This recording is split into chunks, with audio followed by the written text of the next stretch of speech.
ప్రస్తుతం అందరి దృష్టిని ఆకర్షిస్తున్న ప్రభాస్ మారుతి కాంబోలో వస్తున్న ద రాజా సాబ్ సినిమాకు సంబంధించి ఒక హాట్ అప్డేట్ బయటకొచ్చింది. పీపుల్ మీడియా ఫ్యాక్టరీ నిర్మాత టీజీ విశ్వప్రసాద్ స్వయంగా ధృవీకరించిన ఈ సమాచారం ఇప్పుడు అభిమానుల్లో కొత్త ఉత్సాహం నింపుతోంది. విశ్వప్రసాద్ మాట్లాడుతూ, రాజా సాబ్ 2 ఖచ్చితంగా ఉంటుంది.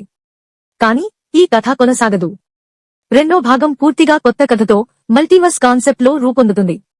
అదే స్కేల్, అదే గ్రాండియర్ తో వస్తుంది అని తెలిపారు.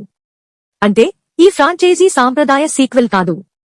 ప్రతి భాగం వేరే యూనివర్స్ లో కొత్త కథతో ప్రేక్షకుల ముందుకు రానుంది. హారర్ కామెడీ ప్రధాన కాన్సెప్ట్ గా ఉంటే ప్రతిసారి కొత్త ట్విస్టులు, కొత్త స్టోరీలతో ఫ్రాంచైజీని కొనసాగించనున్నారు. Please share and subscribe for more updates. ప్రధాన అంశాలు: రాజా సాబ్ 2 పై కన్ఫర్మేషన్ ఇచ్చింది పీపుల్ మీడియా ఫ్యాక్టరీకి చెందిన విశ్వప్రసాద్ మాత్రమే. ఇది సీక్వెల్ కాదు, పూర్తిగా కొత్త కథతో మల్టీవర్స్ స్టైల్ ఫ్రాంచైజీగా వస్తుంది.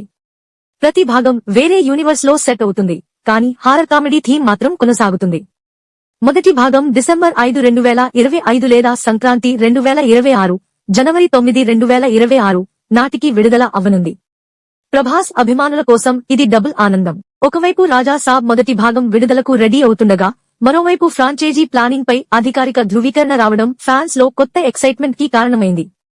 ఈ విధంగా మల్టీవర్స్ కాన్సెప్ట్ తో సరికొత్త ప్రయోగం చేయబోతున్న ఈ ఫ్రాంచైజీ ప్రభాస్ కెరీర్ లో మరో హాట్ ట్రెండ్ సెట్ చేయనుందనే నమ్మకం అభిమానుల్లో బలపడుతోంది.